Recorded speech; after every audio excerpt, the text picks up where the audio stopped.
DSP CTD Ali Raza का कत्ल और उसके बाद ये खदशात कि कहीं मुहर्रम के शुरू होते ही ख़ास किस्म की फ़िरका वाराना दहशतगर्दी की बुनियाद पाकिस्तान के फ़ाइनेंशियल नर्व सेंटर में तो नहीं रखी जा रही। हमारे पास असलम खान साहब मौजूद है, ब्यूरो चीफ समा टीवी कराची। असलम, बहुत शुक्रिया। ये बताइएगा कि इस वाक़े के बाद अब तक हमें क्या पता चला कि मुहर्रकात क्या हैं?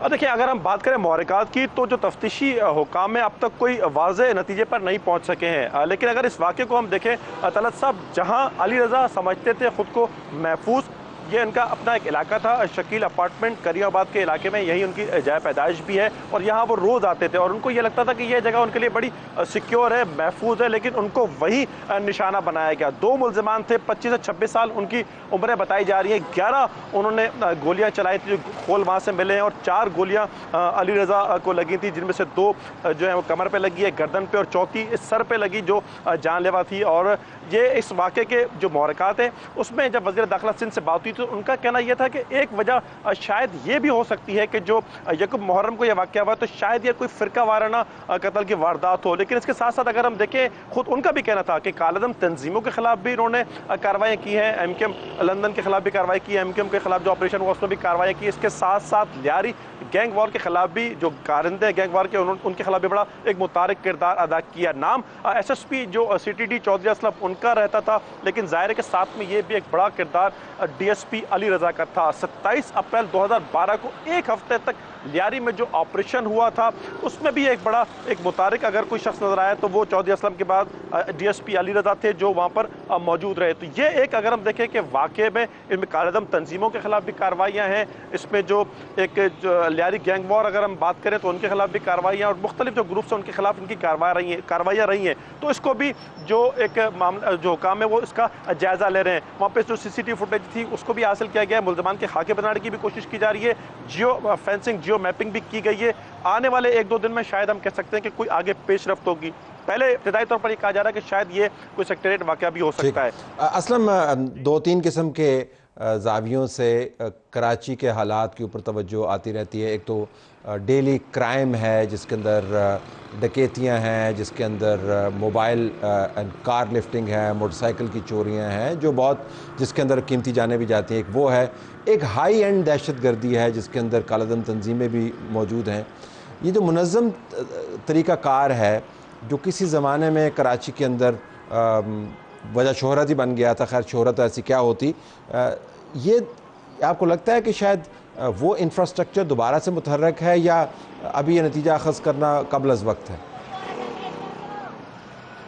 तलत साहब, शायद ये हम कह सकते हैं कि नतीजा ये अख़ज़ करना क़ब्ल अज़ वक्त होगा, लेकिन उसको नज़रअंदाज नहीं किया जा सकता। आपने बिल्कुल दुरुस्त एक पॉइंट आउट किया कि ये जो एक दहशतगर्दी का जो एक नेटवर्क है और जो कराची की एक माशी एक सूरत हाल के अगर हम हवाले से बात करें, जो उसकी इंपॉर्टेंस है, और जो जिस तरह भी बात करें कि कराची में कोई भी चीज़ होती है तो ज़ाहिर है कि इसका बड़ा इम्पैक्ट पड़ता है। मैं आपको बताऊँ कि PSL अगर यहाँ पर हो तो उसके हवाले से बड़े थ्रेट्स हो जाते हैं, क्योंकि क्रिकेट की एक्टिविटी हो तो उसको भी यहाँ पर सबूदाश करने की कोशिश की जाती है और इस तरह के शवाहिद भी मिले और बड़ी इस पर कार्रवाइयाँ भी होती रही हैं। उसके बाद अगर हम बात करें मुहर्रम अल हराम के हवाले से चीज़ें अगर हम देखें तो उस वक्त भी सिक्योरिटी थ्रेट बढ़ जाता है। मुख्तलिफ मौके पर कराची के हवाले से बिलखुसूस अगर बात करें कि सिक्योरिटी थ्रेट रहता है। और आप देखें कि पाकिस्तान स्टॉक एक्सचेंज पर भी दहशतगर्दों का हमला हुआ, यहाँ पर जो कौंसल खाने हैं उनको भी टारगेट करने की कोशिश की, खुद CTD वो भी टारगेट पर रही। अगर हम बात करें कि 2010-11 में जो एक काउंटर टेररिज्म का जो दफ्तर था सिविलियन का, उस पर खुद कुछ ट्रक से हमला किया गया, खुद चौधरी असलम 2014 में एक दहशतगर्दी का निशाना बने। तो वो जो एलिमेंट्स हैं वो मौजूद हैं,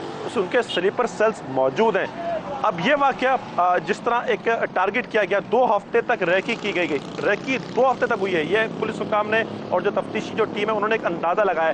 तो जाहिर है कि 2 हफ्ते तक जो रैकी कर रहे होंगे वो कहीं ना कहीं तो उनके पास रिहाइश भी होगी, उनके पास लॉजिस्टिक सपोर्ट भी होगी, और जाहिर है कि उनके खाने पीने का भी पूरा इंतज़ाम होगा। तो मौजूद है ऐसे, और उन्होंने एक हाई जो टारगेट था उसको उन्होंने उसको चूज़ किया और उसको वहाँ निशाना बनाया जहाँ वो समझता था कि वो महफूज है, और उसको वहाँ निशाना बना दिया गया और बासानी मुल्ज़िमान फ़रार हो गए, और कोई शवाहिद भी इस वक्त तक हम ये कह सकते हैं कि नहीं है। तो वो मौजूद है, वो एलिमेंट, वो स्लीपर सेल मौजूद हैं। जब हमारी पुलिस हुकाम से बात होती है तो उससे इनकार नहीं करते कि अभी तो कराची शायद एक जो मैं कहूँगा कि एक बना हुआ है कि स्ट्रीट क्राइम की वजह से यहाँ डकैती मज़ामत पर कोई 70 लोग जाँ बहक हुए हैं। रवां साल, पिछले साल 110 से ज़ायद हुए थे। तो वो एक अपनी जगह, लेकिन जब ये मुहर्रम उल हराम आता है, कोई क्रिकेट की एक्टिविटी होती है, लेकिन जब कोई खास इवेंट 14 अगस्त हो, इस तरह के जब दिन आते हैं तो यकीनी तौर पर ये जो सिक्योरिटी थ्रेट्स हैं तलत साहब वो कई गुना बढ़ जाते हैं, और ये रोज़ाना की बुनियाद पर भी थ्रेट्स होते हैं। असलम खान, हमेशा की तरह बहुत अच्छी रिपोर्टिंग, बहुत शुक्रिया आपका। नाज़रीन, हमारी तरफ से यही कुछ इजाज़त चाहते हैं। अल्लाह हाफ़िज़। जो इस्लामाबाद हाई कोर्ट के एक जज साहब की डिग्री से मुतल्लिक मामला फट पड़ा। इस्लामाबाद हाई कोर्ट के अंदर जो लॉयर्स हैं उनकी बॉडी ने इसको कंडेम किया। जज साहिबान के ख़िलाफ़ जो कैंपेन है उसकी शदीद मज़म्मत की और बताया कि कैसे ये बार जज साहिबान के साथ सीसा पिलाई दीवार की तरह खड़ी है। इसके साथ साथ जज साहिबान ने भी इसका नोटिस लिया, तौहीन अदालत के नोटिस जारी किए और साथ पूरा बेंच बना दिया। और इस्लामाबाद हाई कोर्ट के चीफ जस्टिस ने ये फरमाया कि जिस किसी ने भी ये काम किया है, जो जुमला कोर्ट हुआ जो मैंने देखा, उसको गर्मियाँ अडयाला में गुजारनी पड़ेंगी। तो मामला बड़ा संजीदा है, इसके ऊपर हम आएंगे कि अगर इस किस्म की कैंपेन्स चलती रहीं तो फिर पब्लिक इमेज क्या रहेगा। अगर पब्लिक इमेज नहीं रहता या उसके अंदर कोई ख़राबी आ जाती है तो फिर पब्लिक का एतमाद क्या रहेगा, किस एतमाद से वो उन फैसलों को मानेंगे जिनके ज़रिए कानून का इतलाक़ होता है।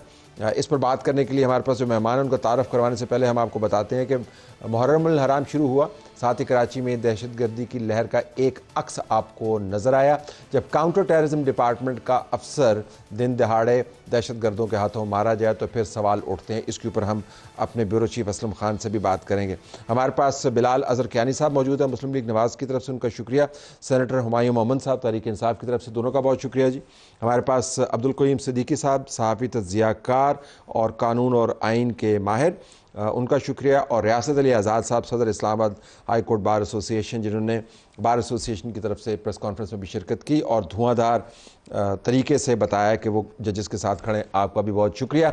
रिस्पांस की अगर मैं आपसे बात करूं, हमने आपकी प्रेस कॉन्फ्रेंस देखी। मैं ज़ाती तौर पर इस किस्म की तमाम कैंपेन्स के बिल्कुल मुखालिफ हूँ, जिसके अंदर कोई भी तज़लीली या तहकीर का पहलू हो, हम उसको कंडेम करते हैं। तो ये आउटसाइड पर बता दूँ, लेकिन रिस्पांस आपका क्या यही होना चाहिए था या इसमें कोई और इजाफा भी किया जा सकता था जिसके ज़रिए लोगों का जो भी थोड़ा बहुत अगर कोई एतमाद मुतज़लज़ल हुआ है वो बहाल हो? बिस्मिल्लाहिर्रहमानिर्रहीम। तलत भाई, बात यह है कि हम किसी भी चीज़ को in accordance with law proceed करने पे हमें कोई एतराज़ नहीं है। जजेस भी वो बालातर नहीं है, उनको भी एहतसाब किया जा सकता है, लेकिन with in the parameters and the limitation of the constitution and law. आप ये नहीं है कि आप जजमेंटल हो जाएं, आप डिक्रियां देना शुरू कर दें। अब भी रेफरेंस फाइल हुआ, so called it has been alleged. आप ये कह दें कि डिग्री जाली निकल आई, डिग्री ये हो गया, एक जज जाली बैठा हुआ है, तो ये सारी कैंपेन।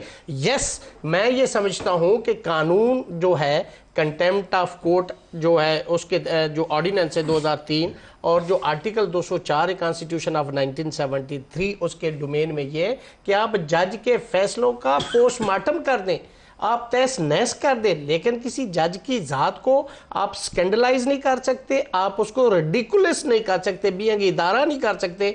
तो मैं ये समझता हूं कि इस हवाले से हमने रिस्पॉन्ड किया है, चूंकि एक प्रॉपर फोरम पे कंप्लेंट चली गई। Supreme judicial council is there और supreme judicial council has to proceed. वो देखे और पहले तो ये देखे कि क्या ये मेंटेनेबल है, नहीं है, ओनली ऑन दिस ग्राउंड वो डिसमिस हो सकता है। लेकिन हम इसलिए खड़े हैं कि जजेस साहबान की ट्रोलिंग करना, उनको अंडरमाइन करना, क्यों?